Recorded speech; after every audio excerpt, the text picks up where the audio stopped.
جس طرح آخرت کی تکذیب عمل سے ثابت ہوتی ہے، اسی طرح آخرت کی تصدیق بھی عمل سے ثابت ہوتی ہے، دنیا میں ثابت ہو جاتی ہے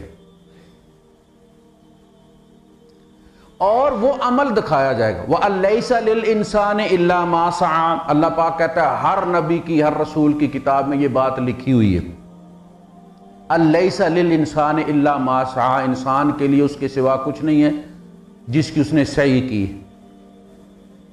وَأَنَّ سَعْيَهُ سَوْفَ يُرَى، اور اس کی سعی ہی اس کو دکھائی جائے گی۔ یہ ہے بھائی تمہاری چیز جو بھیجی تھی تم نے، جیسے آپ کارگو کرتے ہیں نا، وہاں جا کے پھر دیکھتے ہیں، اللہ پاک نے فرمایا میرے یہاں بھیجی ہوئی کوئی چیز بھی ضائع نہیں ہوگی، تَجِدُونَهُ عِنْدَ اللَّهِ، تم اسے اللہ کے پاس پاؤ گے، بری بھیجی ہے تو بری ملے گی، اچھی بھیجی ہے اچھی ملے گی۔ تو وَأَنَّ سَعْيَهُ سَوْفَ يُرَى ثُمَّ يُجْزَاهُ الْجَزَاءَ الْأَوْفَىٰ، پھر اسے پوری جزا دی جائے گی۔ مونگ پھلی کی آپ منڈی میں جائیں تو وہ جو بھی لے کے جاتا ہے، کوئی 10 بوریاں لا رہا ہے، کوئی 50 لا رہا ہے، کوئی 20 لا رہا ہے، کوئی 5 لا رہا ہے، کوئی 2 لا رہا ہے، جو بھی جتنی کسی کی ہے استعداد وہ لے کر آ رہا ہے، وہ کیا مارکیٹ میں ڈھیر لگا دیتے ہو،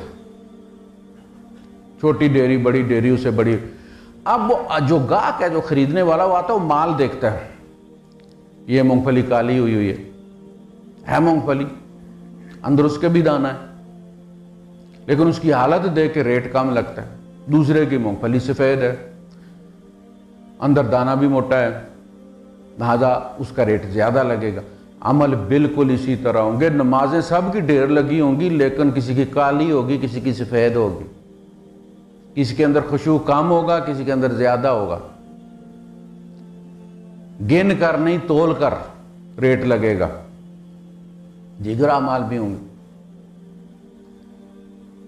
اور جب میدان میں بندہ اترے گا تو جیسے عدالت میں جب ملزم پیش کیا جاتا ہے تو ساتھ مال مقدمہ بھی ہوتا ہے۔ مال مقدمہ سے مراد اس سے جو بندوق ریکور کی گئی ہے وہ بھی ہے، جو اس سے چوری کا ٹی وی برآمد کیا گیا وہ بھی اٹھا کر وہ ساتھ لے کر آتے ہیں، گولیاں بھی ساتھ ہوتی ہیں، خون آلود کپڑے بھی مقتول کے ساتھ ہوتے ہیں۔ اس کو کہتے ہیں مال مقدمہ۔ ہر تاریخ پر جب تک کیس چلتا ہے وہ مال مقدمہ ساتھ آتا ہے۔ بندہ جب میدان میں اترے گا تو مال مقدمہ اس کے ساتھ آئے گا۔ فَمَن يَعْمَلْ مِثْقَالَ ذَرَّةٍ خَيْرًا يَرَهُ وَمَن يَعْمَلْ مِثْقَالَ ذَرَّةٍ شَرًّا يَرَهُ، جس نے رائی کے دانے کے برابر بھی نیکی کی ہوگی وہ وہاں دیکھ لے گا، مال مقدمے میں موجود ہوگی۔ رائی کے دانے کے برابر برائی کی ہوگی، مال مقدمہ میں وہ تھیلا سامنے لا کے رکھ دیا جائے۔ یہ ہے جس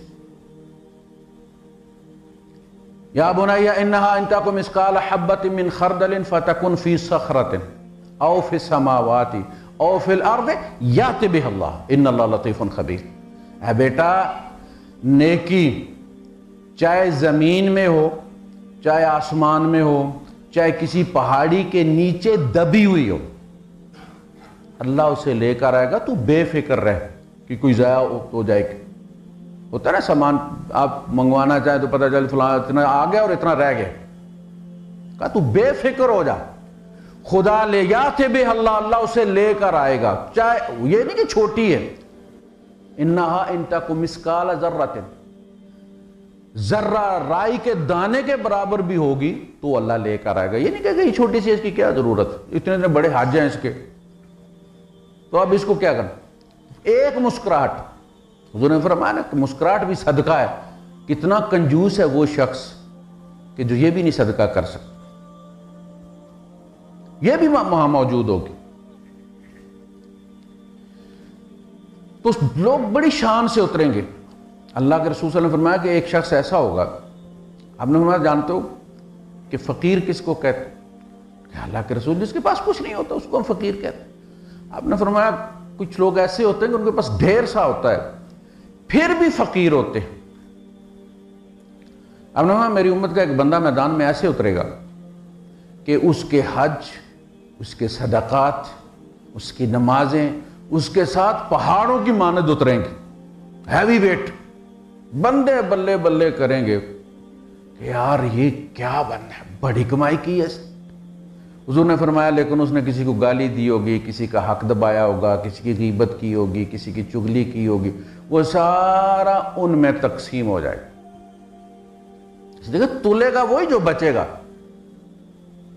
وراثت تقسیم اسی وقت ہوتی ہے جو بچتی ہے، پہلے تو اس میں سے خرچہ نکالتے ہیں میت کا، پھر اس نے جو پیسے دینے ہیں قرض وہ ادا کیے جائیں گے، پھر کچھ بچے گا تو تقسیم ہوگا۔ یہ نہیں کہ جائیداد ساری تقسیم ہو گیا، وہ ادھار کے لیے منہ ایک دوسرے کا تم دو نا، نہیں، پہلے اسی کی جائیداد میں سے ادھار دیا جائے، اس کی میت کا خرچہ نکالا جائے، اس کے بعد پھر جو بچے گا تو پہلے وہاں حقوق ادا کیے۔ ہاں بھائی یہ صاحب آ گئے ڈھیر سارا جس نے دبائے ہوئے تھے دنیا میں، اب وہاں تو ایک ہی عدالت ہے نا، وہاں نہ کوئی وکیل ہے تاریخ لے کے کیس لٹکائے گا، ہاں بھئی آ کے اپنا حق لے لو، میرے اتنے نکالو۔ ایک درہم جس نے کہا ایک رتی کے بدلے 200 نماز،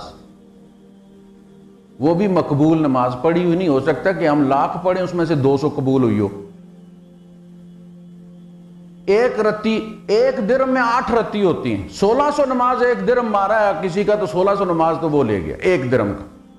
اور یہ جو تنخواہ کھا جاتے ہیں لوگوں کی سالوں کے حساب سے، فقیر یہ نہیں ہے بیچارے کہ جن کے پاس ٹکٹ کے پیسے نہیں ہیں، فقیر وہ ہے جو کھا گیا ہے، اس نے یہ پیسے تمہیں اس دن دینے ہیں جس دن تمہیں بڑی ضرورت ہوگی ان پیسوں کی۔